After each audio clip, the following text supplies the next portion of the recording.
a special guest on today. This is Minister Tina Renfro with Thy Will Be Done.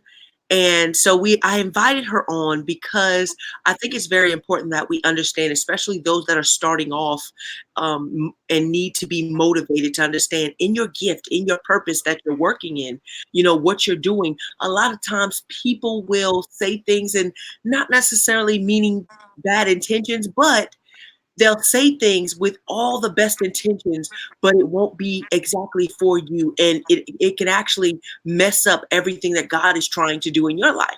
So I think that's very important that we talk about this. It's a very, very important subject that we talk about. So that's why we're on here today. But that is the subject as far as people, especially in the church world, which is terrible to say, but especially in the church world, when everyone wants to tell you what they believe is what is right for you. And we have to make sure, and that's why it's very important that we have our own relationship with Jesus Christ. That way you can hear the voice of God. And he says, my sheep know my voice. And in order to know someone's voice, just like, when we talk on the phone, if you haven't talked on the phone in a while, you'll be like, who's this? And you're kind of struggling. But if it's someone that you talk to all the time, you know exactly who it is because you know their voice. It's the same exact thing. We know the voice of God because it's something that we do on a daily basis. When you wake up in the morning, talking to God, praying, and then allowing him to talk back to you, that it's not a one-way conversation, but that you're sitting there. Some people call it meditation. Some people call it just reflecting, but you're sitting there allowing God to speak to you. And so I think that's very important. And one of the reasons that we are on here today. So like I said, this is Tina Renfro. I'm going to let her kind of talk and introduce herself, introduce her company and what her company does. And then we'll get directly into our subject tonight. Tina? So I'm just going to keep it really short. I am Tina Renfro, and I am a wife, a mother of 5. I am an entrepreneur. I do have a business called Thy Will Be Done. And what my business does is I am basically a concierge service. If you have an event, I will be your POC, your point of contact person. No stress to you. I deal with everything. I also build websites, take pictures, do video. I'm like a one-stop shop. If your business needs something, if your event needs something, I got you. I got pictures, I got hookups. I can do your party. I can plan the party. I literally can do it all. And I'm also a woman who is extremely passionate about women of God reaching their purpose and their destiny without hindrances. That is a hard thing to accomplish because hindrances are a part of life, but you got to recognize them and figure out how to get past them in the way that is appropriate and right for you.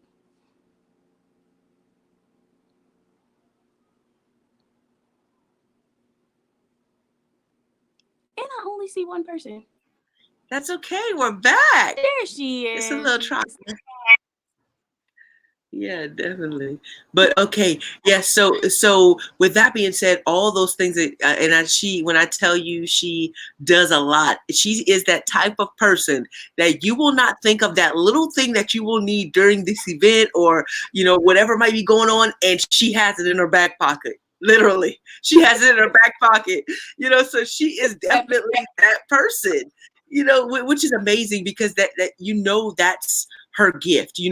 That's something that she thinks of and that she does it with ease better than most people. And that's a lot of times how your gift, because you do it better than most people. So that's something amazing that I love. I've been knowing her for, I'd say, probably about 20 plus years, somewhere in there. Look, don't tell all that. That tells our age. I'm still young. I'm young in the spirit. I'm young in the Right? spirit, Jesus. I'm My young in the spirit is spirit, but mature proud. in the spirit. Yeah, definitely. So what do you think about that, Tina? What do you think about that as far as what is some good advice you can tell people that are starting off in their gift and their purpose, and they're eager to make sure that they're following the footsteps that God would have, or like the footsteps God ordered. And so they're eager about doing that. What would you tell them? What is one of the things that you would tell them? So for sure, one of the really, really, really important things is to know what to pray and what to pray for, And one of the things you really have to pray for is that God sends you people who are in line with your purpose and your destiny. Another thing you really need to pray for is an ear to hear God's directions for you. Because what happens a lot of times is, and people get it twisted, people have good intentions. They have your best interest at heart. And sometimes when you have a vision that God has given you, or you have a dream, or you have a direction that God is taking you in, his ways aren't our ways and his thoughts aren't our thoughts. So it's not going to always make sense. And people trying to look out for you, don't want you to make a mistake, sometimes they can derail your plan, your purpose, and or delay it because they're just trying to help. They're not bad people. And it's not that they mean you any harm, but sometimes God is saying step out on faith, and people are saying nope, you should just be safe because you got to think about this and you got to think about that. That is true, but when God is speaking to you, that is why it's extremely important to know the voice of God, because there's the voice of God, there's the voice of the enemy, and then there's your voice. And sometimes people give you what they hear in their own voice. And it is not that it's wrong, it's just wrong for you. Yeah.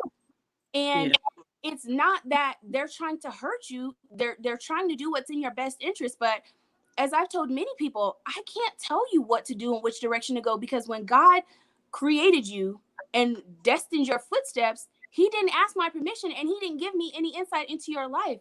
And so all I can really tell you is go to God and ask him, because he didn't tell me what your next step is. So I don't know. So I can't tell you, oh, you shouldn't do this and oh, you shouldn't do that, because I don't know where God is taking you.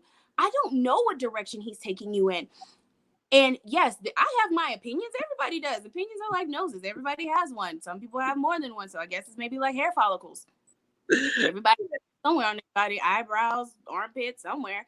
But opinions, I guess like hair follicles. Everybody has many of them. But when I am trying to reach my destiny, I don't need an opinion.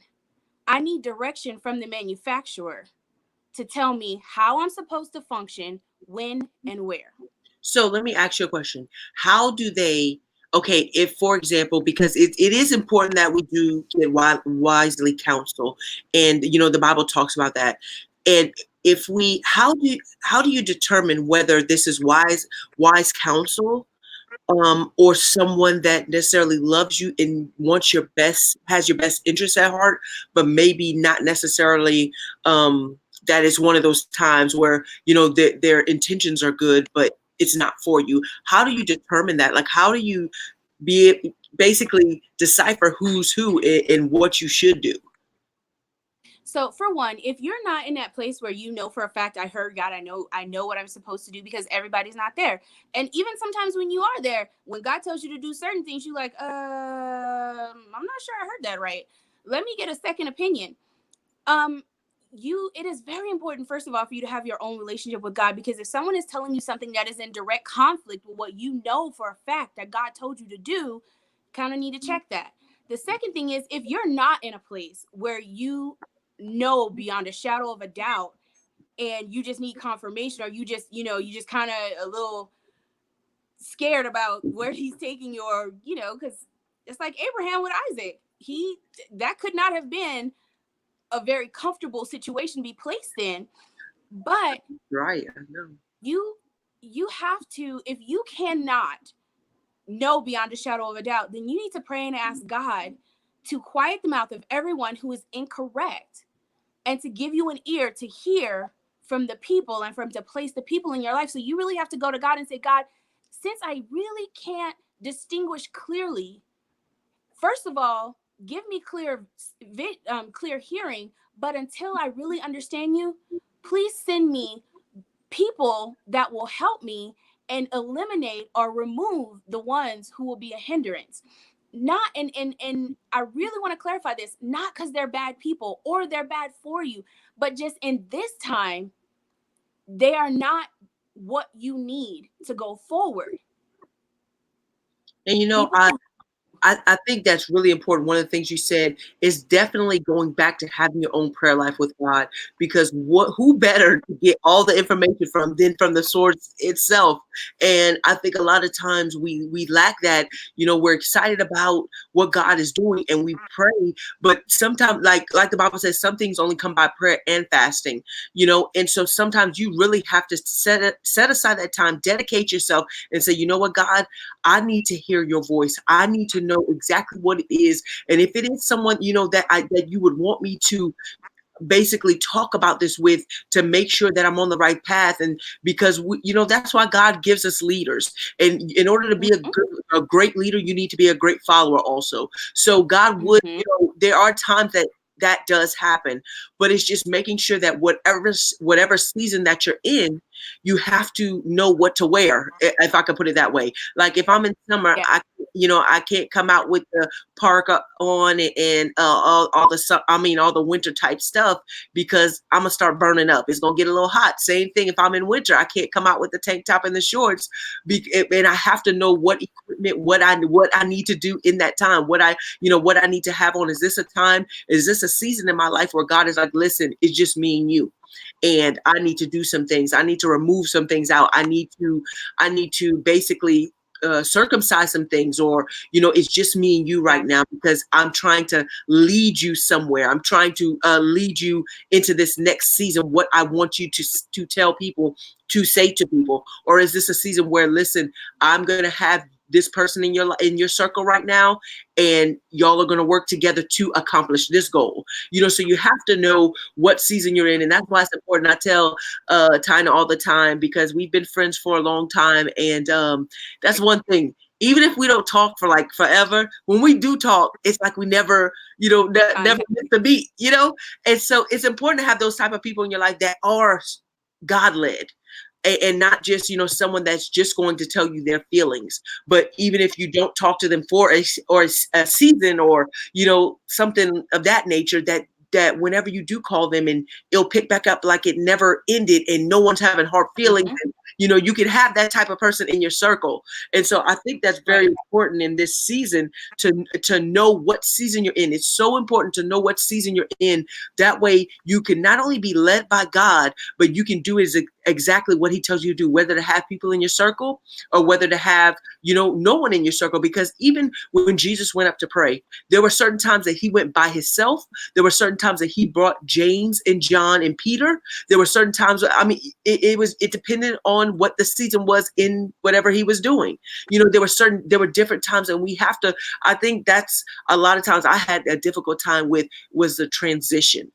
And because you're in a season where you have a lot of people in your circle, or a few people in your circle, and you want to hold on to that season, and God was like, no, it's time to go. It's time to go to winter. It's time to go to winter. And we're still trying to hold on to summer, where like, well, no, God, this is the time that I have this one here, I have this one here. They give me advice.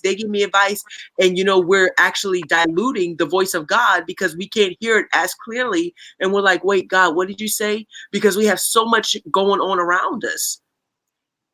Exactly. And the other thing that I was thinking when you were asking me that question is, I think back to Moses. Moses went through some things. Moses, was spared by being put in a river in a basket, was raised in a culture of people that wasn't his own. And then he had a stuttering issue. And then he in the desert with a burning bush. I mean, that's things he went through there. But the other thing is, there were some things he had to go alone. But then there were times when God had people who undergirded him. So there is a time for that. But sometimes God is not going to allow you to have people to help you, because he's like, this moment right now is just me and you. And if you bring other people in, you're setting yourself up for a problem and an issue, because they're not included in the circle. You're bringing people in that don't belong, and they're going to be out of place. And if you're taking advice from someone who's out of place, can they really give you advice that is going to help you be in place when they are out of place? You know what, with you saying that, and that could be deadly. And the reason why I say that, because you can end up killing off something because it was not its season. You know, if I pick a fruit and it's not its season to be picked off, and I try to eat it, it's, you know, it's not ripe, or even something, it'll kind of, if I can put it, it'll be raw. It's not good to you at the time, you know. Or I go out into the North Pole with shorts and a tank top, it could kill me, you know. And that's why I said we have to know what season we're in, because if not, you know, we can actually kill off relationships that we actually need in the long run, because that's what's important about in this in the business of becoming an entrepreneur and doing those things, because you have to network, you have to begin to talk to people. And if you're killing off relationships because you don't know when to grab a hold or when to let go, you're going to actually deter some things. Not saying that God can't do it, because God is God. He is who he, you know, he does what he does, you know. So it's not that at all. But you could be killing off things that were actually meant to grow and to really blossom, you know, to really be able to blossom and all that stuff. But you could actually be killing off those things that you need, you know, or prolonging something that you need, because now you got to mend the relationship before, you know, you can go on with the process, because you need that person, you know. So it's definitely a lesson. I mean, learning thing is definitely something that you learn every single day that you working in this gift. Well, and the other thing is, it is human nature to want to hold on to relationships that feel good to you. Yeah. They're not good for you. I mean, let's face it. Do we always only eat what's good for us? Yeah. Do we only always ingest what's good for us? No, we don't. Like, I really need to let go of potato chips. They are not good for me. I convinced myself I'm gonna just get the healthy chips. I'm trying to hold on to potato chips. I'm out there looking for the ones that's made out of avocado oil, the ones that I don't want. I'm like, I know this is not good for me, but it's so good to me. I love chips. Oh, that is so awesome. And I do not want to let chips go. I know. But I want to lose weight. So Yeah. do I want to hold on to the chips, or do I want to lose weight? Because I can't do both. Yeah. Which one is more important to me? Is my destiny more important, or is my relationship with this person more important? And is my purpose more important? Is what God has for me and me attaining more important, or is me keeping the status quo, and I like you and I love talking to you and you make me feel good when I talk to you, and you know, we just like two peas in a pod? Is that what's important though? Yeah, and that's a hard, that, you know, that could, especially starting off and that's why, you know, it's important to listen to the voice of God, because it's hard sometimes when you realize, you know what, because you start, like, for example, the example you used, you know, in your mind, you're doing what's best. Well, you know what, I'm not really, you know, eating the more fattening chips, and, you know, I really did, you know, yeah. You're fixing it up in your mind, you know, you're fixing it up. It's good, you know, just to hold on to it. But that's what's so important. We have to learn that lesson. And that's why I say life can be hard. It's trial and error. You try something out and you fail at it, just keep going. Like I said, we're always in some type of up season. You either give up or you get up. And I'm not about giving up anymore. You know, I'm about getting up every single time, because I understand I'm going to fail. God created us being those imperfect people that we are, but it's all about learning. What did I learn from this? What lesson did I learn so that I can be better? I can help someone else out next go around, you know, and just doing life. Like, but it's hard, you know, it is hard sometimes. Yes, well, but when we were talking about that, I was talking about the chips. I have, you know, God is delivering me from a lot of things. I still eat chips, and I'm praying on that. But God's not gonna take it from me, because I don't really, I know I don't need it, but I'm not ready to let it go. And God's not gonna just take it from me. But I was thinking about, Jesus, when I was not supposed to be drinking sodas anymore because of a health condition that I have. They were like, soda is really bad for you. And so me and my wisdom, I was like, oh, Walmart has these sparkling waters and they are delicious. It's a great alternative to soda.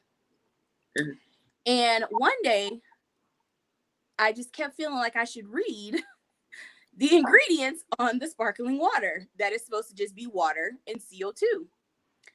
And aspartame, which is the reason I shouldn't have soda, because that sugar substitute is not good for me. So me and my wisdom was like, well, I can't really give up the bubbles because I like the bubbles. So I'm just finding an alternative for the bubbles.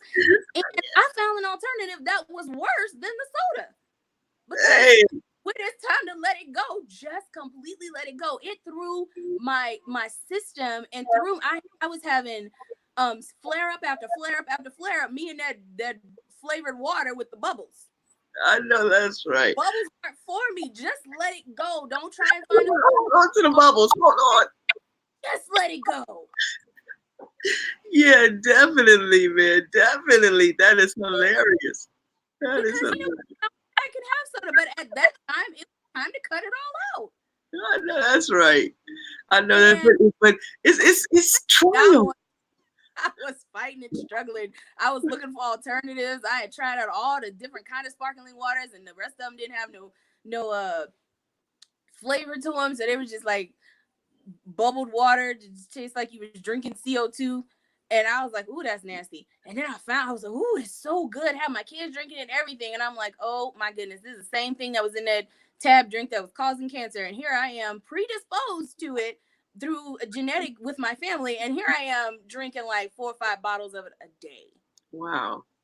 I Wow. didn't But even drink that much soda. that's how we do in life, though. We try to find these substitutes to the voice of God. You know, we go and look for this person. Well, and then we try to sometimes, especially, I know because I've done it before, where you say, well, I was telling them because I needed them to pray for me. And we try to find these excuses. Yeah, we were going to pray together. And I was hoping Right. they pass with me. You know, that way I can hear the voice of God a little more clear. And God is like, I told you to cut all this off. It's just me and you this season. And you don't listen. You know, you do not listen. We're looking for substitutes around here. Right. And then your substitute got you in the ditch. And now you like, Lord, please come help me. Come get me, Jesus. Or you in the ditch talking about, what happened? How did I get here? I'm telling you. I'm in the hospital needing injections, talking about what happened, what caused this flare up. The substitute I know that's crazy. was That is so, worse. yeah. Was worse than what he told me leave the soda alone. So me and my wisdom gonna go get a substitute that's worse than the thing he told me to leave alone. But that's what happens in our life. We end up making it worse, and that's crazy. You know, and that's why I said, you know, life is definitely something. It's trial and error. You're gonna fall sometimes. You're gonna do things that you're going to have to learn, and mistakes that you're gonna have to go through. That way, you can learn because. In order, when we start picking up experiences, is when we learn, so that we can help somebody else along the way. So, you know, believe me, we understand that we're imperfect people, and a lot of times we'll find those substitute things, you know, and still to this day, sometimes even in the mature walk, as you can see, we'll find substitutes and things. But it's just learning that, okay, God, like, you know who I am, you know every hair that's numbered on my head, you know my ins and outs, and you know me. So God, even help me to get better with even listening to your voice, because the Bible tells, you know, the Bible tells us to seek and we'll find, knock and the door will be open, ask and you shall receive. So if you're asking for wisdom and for knowledge, even to know what season to go in, and saying, okay, God, is this what you would have me to do? And that you're going to him first, believe me, he's going to answer you. You know, it says he reveals things to his friends. And the more you talk to someone, and that's how relationships are even here on this earth, the more we talk, the more that we build that relationship. And I can say, oh, we have a friendship, you know, we have that type of relationship. But the more that, you know, you only call me when you need me type thing, and you know, you're not really trying to hear me, and you know, somebody, they're gonna feel used, because we would feel that way.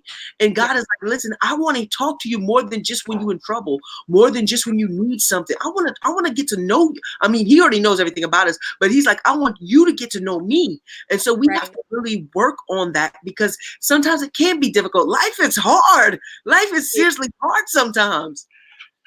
Well, because there's so many things vying for your attention, so many things vying for your ear, so many things vying for your eyes, and we are not, I will say, in this time frame that we're in right now, we are not great guards of our gates.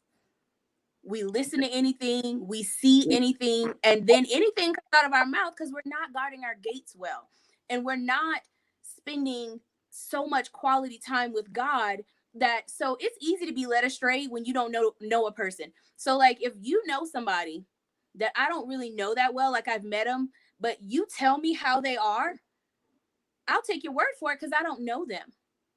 And that's why it's very important for you to have your own relationship with God so that you can say, I know how my God talks to me. I know how he responds to me. I know how he acts. I know how he moves. I know how he does this and how he does that. So that there's no one who can come in and tell you, well, God told me to tell you this. You don't get confused because you're like, he may have told you that, but I'm not sure he told you that for me because that's not my relationship with God. Yeah. And when I have my own relationship, like nobody has to come and tell me my husband said he needs something from. He calls me directly. I don't need to go between. I know that's right. I don't need an interpreter. And let me tell you, I know him. Yeah. he could be on the other side of the house. He opened his mouth and I'm like, I hear you. Yep, Yeah. I know that voice. Yeah, I know But that's right. intimate relationship, and people need to understand intimacy is actually not a physical thing. You're right. And God is desiring intimacy with us, but it has to be a priority. It's just like a relationship. Me and my husband have been married for 17 years. Mm-hmm. Being married 17 years and having 5 kids takes work. I can't just say, oh, we've been married long enough, I'm good. We don't have to spend no more time together. We don't need to talk no more. We're going to be divorced. I know that's right. Because it takes continuous work. I'm going to be working on marriage till the day I die. Yep. And when you mess up, you dust yourself back off, and then you get back up again. And that's why I say life is hard. There's lessons you're gonna learn, and you're always in and up season. Either you give up or you get up. And I don't think we should ever give up because it's always something we should be working towards. And so I thank my friend, my friend of so many years, my BFF. I thank you so much for joining me here on Motivational Purpose, because we all have a purpose inside of us, and we want to motivate you to go towards that purpose, to work on your purpose so that God can help magnify the greatness in you. So I thank you once again. Remember, people, if you change your mind, you'll change your life. You change it the way that you think, and watch your life just begin to flourish and watch your life begin to change. But you have to be working on that. You have to be working in the process. So, Tina, before we go, if they want to get in contact with you, what are some ways that they can reach out to you? So I do have a Facebook page. It's Tina Renfro. And it is RENF as in Frank, ROE, as she put up on the screen. And I do also have an email address, which I guess maybe you can add my email address to the banner. I sure can. Be seen. I sure can. I am available for travel because all of my children are pretty much teenagers, so they don't need me to sit on top of them. I am available to travel for your event. I know that's right. I know that's right. Right. And I will say this while you're putting that email address up, my husband recently got a promise fulfilled. That was something that was promised to him almost 10 years ago now. And at a certain point, he had kind of given up on receiving it. He kind of moved on like, oh, well, that's not my dream anymore. I'm just going to let it go. But when he lined up to where God wanted him to be, without even looking for it, that promise was fulfilled and he received what God said he was going to get. Wow. And he wasn't, it is a material thing, but it wasn't something he wasn't like, God, I want this, I want this, I want this. He just began to say, God, I want you, I want you, I want you. I want to be the man you call me to be. I want to be the man of God. He began to study and nourish his relationship with God. And this promise that was made to him a very long time ago, we went to a car dealership looking for something else. And God was like, oh, here you go. And when I tell you everything he wanted and more, he got. Being faithful. Being faithful. He wasn't seeking after. He began to nourish his relationship with God. Amen. That's so important. Man, that is important. So definitely, if you want to reach out to her, please do. And like we said, her company is Thy Will Be Done. Amazing woman of God. So definitely reach out to her if maybe you heard something, and just to even thank her, just to reach out to her, just to contact her to say, listen, your story is amazing. Or whatever it is, just reach out to her and let her know you do appreciate her, and that, some gift that she has can help you out. So with that being said, remember, if you change your mind, your life will forever change. But all you have to do is start. All you have to do is start. Just do it. But we will talk to you again later, Queens. We love you guys. Bye. Bye.